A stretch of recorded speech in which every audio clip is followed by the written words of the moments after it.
Shalom, peuple de Dieu dans le Seigneur. Bien-aimé dans le Seigneur, j'aimerais juste qu'on puisse parler un peu sur la gratitude et l'ingratitude. Sur la gratitude et l'ingratitude. La raison pour laquelle nous allons lire les Écritures saintes dans Jean 19, 25, Jean 19, 25, Jean 20, verset 1, Jean 20, verset 1, Jean 20, verset 15, Jean 20, verset 15, Jean 20, verset 30, Luc 8, 2, Jean 11, 18, Jean 11, 5. Beaucoup de versets, mais on peut lire ça rapidement. Nous lisons la parole de Dieu au nom de Jésus-Christ. Nous commençons à Jean 19, verset 25.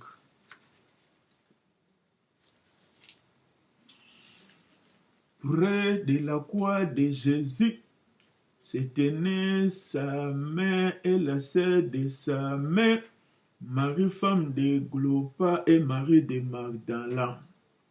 Jean 19 à 25. Près de la croix de Jésus se tenait sa mère et la sœur de sa mère, Marie femme de Clopas et Marie de Magdala. Jean 20, verset 1. Le premier jour de la semaine, Marie de Magdala se rendait au sépulcre dès le matin, comme il faisait encore obscur, et elle vit que la pierre était ôtée du sépulcre. Jean 20, verset 1. Jean 20, verset 15. Jésus lui dit, « Femme, pourquoi pleures-tu? Qui cherches-tu? » Et pensant que c'était le jardinier, lui dit, « Seigneur, si c'est toi qui l'as emporté, dis-moi où tu l'as mis, et je le prendrai. » Luc 8, verset 2.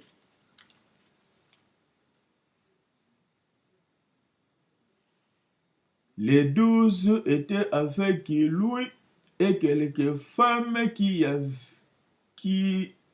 avaient été guéries d'esprits malins et des maladies.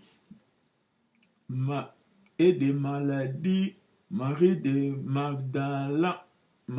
Magdala, de laquelle étaient sortis 7 démons.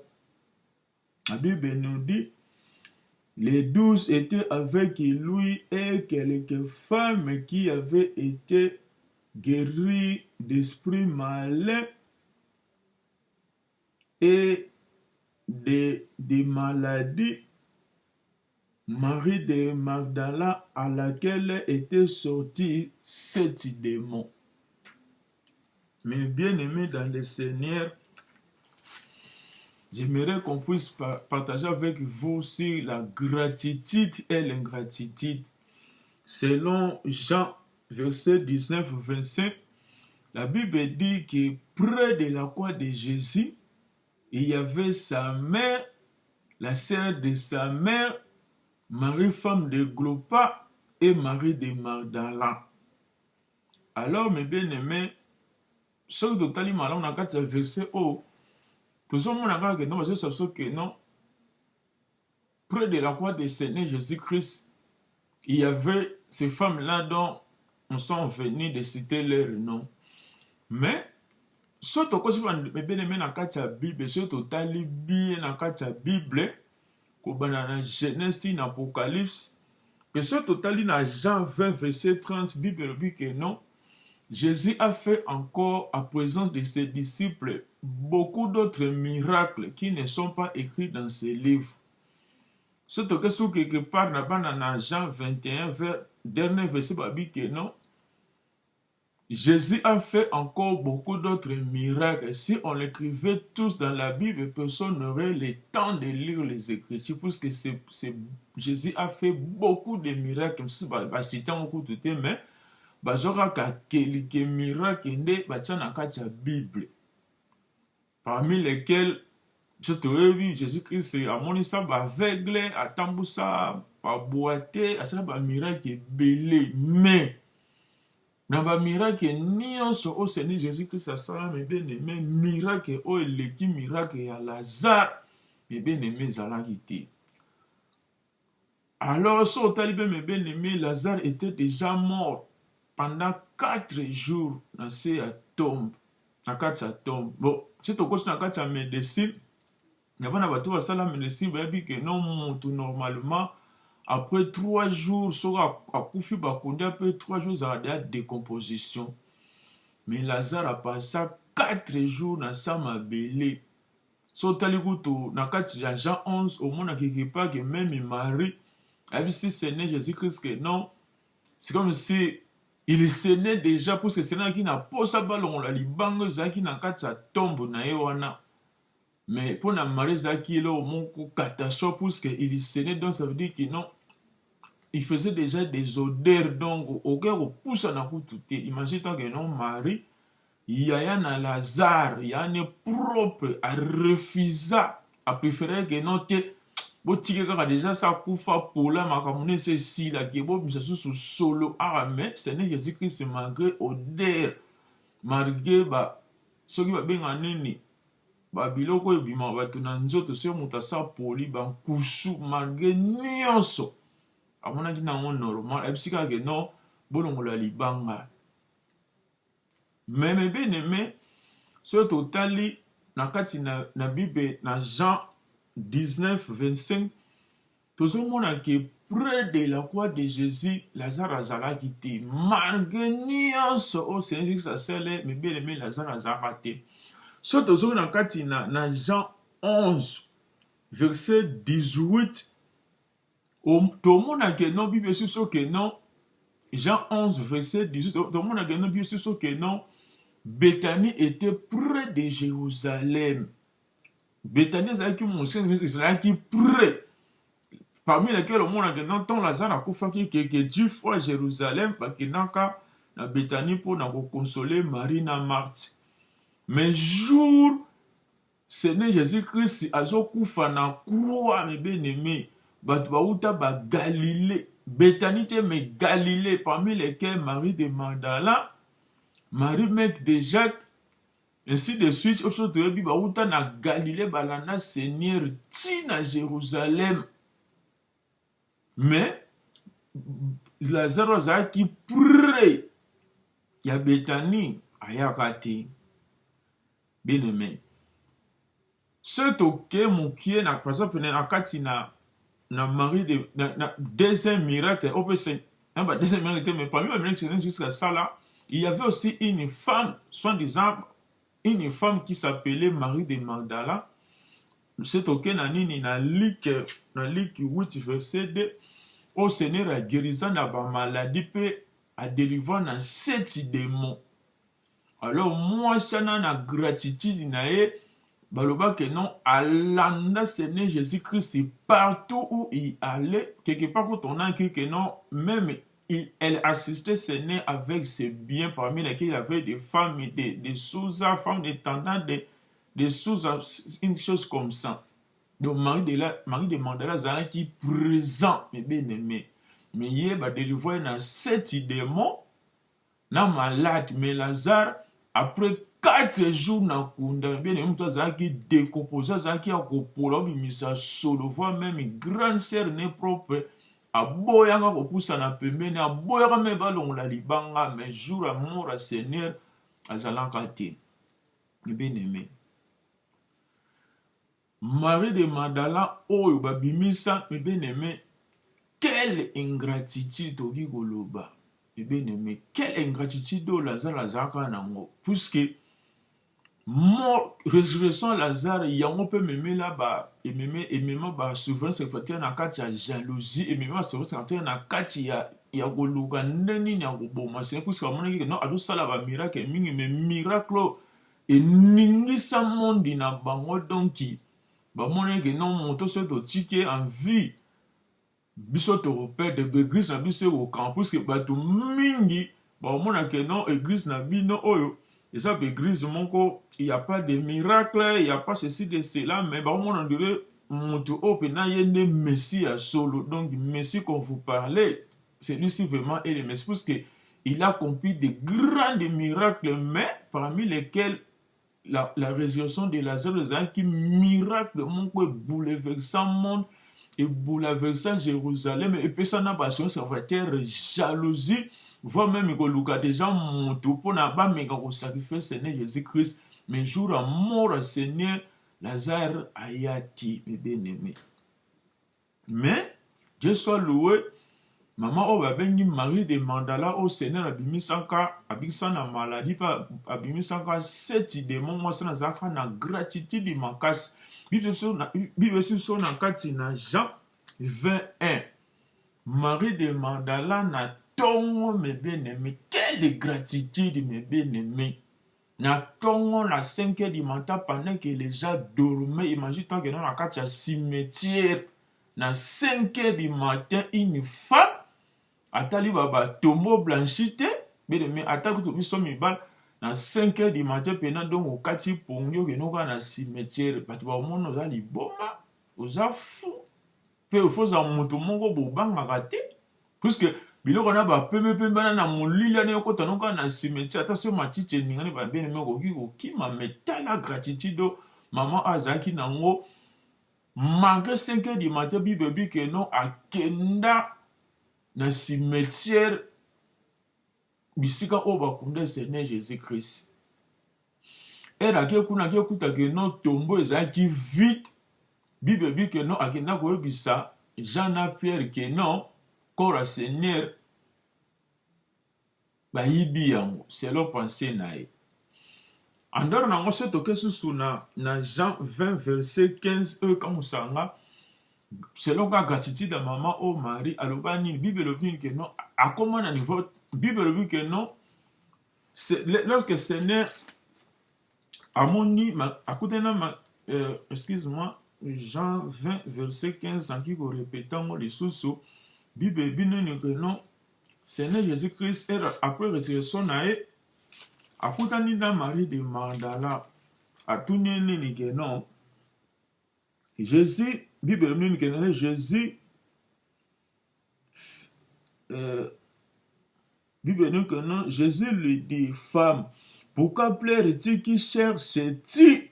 Et pensant que c'était le jardinier, lui dit, Seigneur, si c'est toi qui l'as emporté, dis-moi où tu l'as mis et je le prendrai. Mais t'as la gratitude au moins soit zala qui nango. A comme tina niveau à quoi accepter qu'on soit corps à Seigneur Jésus-Christ. Malgré que non, Azaki déjà beaucoup après 3 jours, puisqu'après 3 jours, dans mon a décomposé, mais andimaka soit coronata, amemang nanda kuna me bien aimé. T'as la gratitude de maman Azaki nango me bien aimé dans le Seigneur. Nzamba salela yo nini. Nzamba salela yo nini me nzamba salela biso makambo mingi. O lelo bien aimé tozali ko bosana. Mais bien aimé, de l'autre jour, ça m'a dit c'est la biso ya minene, selon qu'il est écrit, mais parfois la grandeur de Dieu nous échappe, bien aimé. Jamba l'autre na ba maladie, alors son na kati ba pauvreté, na ba échec, ba force à faire, na kati na ba stérilité, na makamwa ndenga ndeme bien aimé, opesa nzambe nini, opesa kaye nini, na ndona obi so que non. Tout ce que nous possédons vient de Dieu. Tout peut s'enjamber mine, tout peut s'enjamber nini. Bien aimé. Je sais que non, la plus grande amour, on s'en parle pour ça, c'est nous aimer les uns les autres. La raison pour laquelle c'est que non, allait faire de toutes les nations des disciples. Mais bien aimé. Mais bien aimé. Oya poto. Parce que, on a peut-être un fait, on a dit que non. Nous avons son apôtre, surtout que dans son prière, mais bien aimé, attention. Tout ce que nous possédons vient de Dieu. Tout. Aux à la païen, aux à la chrétien, mais bien aimé, tout ce que nous possédons vient de Dieu. Dieu a tant aimé le monde, il a donné son Fils unique. Bien aimé. J'aime absolument au mon côté. J'aime na posa na biso, mais bien aimé. tosalela ye tosele na motema na biso mobimba oyo bien na biso ete maudit quiconque prend l'œuvre de Dieu avec négligence, mes bien-aimés. Pour ça, Nzambe kati ya biso esangaka toteyaka liloba na ye tomenga mpe koganye baâme ye asauva biso. Nous étions sauvés pour sauver les autres. Bien-aimé, Nzambe asauva yo sauvera bato te. Bien-aimé, voir même si les richesses du monde, Bible dit que non, sotali apôtre nani, sotali histoire à Saint-Lazare, na riche, mais bien-aimé. Bible dit que non, riche oyo abanengi kolia malamu, biloko oyo baneki kokwea yango Lazare abaneki kolia, na suka nango riche anakenda faire, pauvre Lazare akenda paradis, bien-aimé. Mais après non se demander question, mais riche ana mabeli na sala puisque mbongo ezanga ya ye nde moto abaneki kosala mbongo ne soka za na pesa Lazare pe soka boya pesa, bien-aimé, faisons attention. Bible dit que non, donc Nzambe ngaloba juste que non, Nzambe apambola biso pour l'avancement ya mosala na ye, pour na bato bazangi kati pembeni na aux alentours na biso pe pour na biso ba famille na biso, bien-aimé. Ata osalaka, bien-aimé, Nzambe amemi aux États-Unis. Après ça souffre de la vie gratitude, bien-aimé. Aux na bonne santé, après ça Nzambe nini, bien-aimé. Nous devons avoir la gratitude envers notre Dieu, mes bien-aimés. Travaillons pour des choses qui périssent, mais pour celles qui se vivent, c'est pour la vie éternelle et que le Fils de l'homme nous donnera, mes bien-aimés. Au peut ça Nzambe nini, Nzambe peut ça qu'on souffre la vie, au peut ça nini. Nzambe même aux États-Unis, na ba France, par-ci par-là, bien-aimés. Ozongi c'est la nini. Nzambe zanga na posa mitema na biso, mes bien-aimés. Bien-aimés, faisons attention. La Bible déclare dans Ésaïe 66, je ne pas oublier, les vrais quittent ma langue, on s'en va dans mon poste, mes bien-aimés. C'est que notre aucune église, prière et silio, adoration, tout ça peut être pour faire pour adorer, mes bien-aimés. Au vrai offrande, ça m'a dit, on peut ça pour nous pas que ça que non aucune église qui m'atteille. Au bon moment, au mettre en pratique. Les vrais offrandes, on peut s'ensemble en moi, bien-aimés. Voici les temps favorables, bien-aimés. Repartons-nous, changeons nos façons de voir les choses. Bien-aimés, Bible dit que non, cette génération ne passera point. Attention. Génération, selon chronologie, l'histoire des ans en 25 ans. Selon l'histoire. Bon, ce qui est 2025, aussi le temps d'enlèvement. Selon Bible, on va réparer 40 ans. Je ne sais pas. Mais même il est là dans tout au lobby. Tout peut changer, tout peut arriver, même l'enlèvement peut être salama. Parce qu'il est bien dans mon kill. Bien aimé, tout le monde a moutuya au copé sans Zambé, le monde a moutuya. On s'en va en poser na pour mon c'est ça comme mon thème. Zamba quand na poser le mon côté. Tout ce bible ce que non, on peut s'en aller ni ngombe. Batoro au frère on den Zamba liaka. Bien aimé. Tout ce que on va s'en abanyango, va s'en abazama, ça na poser alia ngombe ba bifle baza a osenga yote. Tout ce que nous possédons vient de Dieu. Autorope sans tout démonter gratitude envers Nzambe bien-aimé. Ils ont quand monté manabiso au sein Nzambe avec beaucoup de tout ça Nzambe donc avec beaucoup de conscience.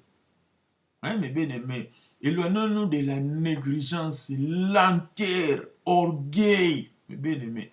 So au sein Nzambe linga batu ba au sein Nzambe bien-aimé. Na sepela na pasteur moto zaki na abisa biso que non bato oyo elebisa Nzambe que non 7000 bafukameli baalité ezami bato basambela bayebana te bien-aimé bato na bayebana te Eli pensait que non il était seul mais il y avait aussi 7000 bien-aimé kolingaka to sel Nzambe bato bamona kayo c'est non pe Nzambe parfois bato bayebana bango te bamona ngo ndire on a zaka timide on a zaka yuma mais chaque chose mais bien-aimé a son temps nkolo Nzambe olinga omona yemoko so que non bima o bima mais tout ça la Nzambe bien-aimé ne bika que non opesi na gauche droite yeba te kolinga nga te que non opesi na droite na gauche pe yeba bien-aimé to ça la sous Nzambe te to mo sala pona bata mokili alors que bien-aimé Nzambe asondaka mitema na biso to bima na kati ingratitude kanisa bisika Nzambe alokota yo nanga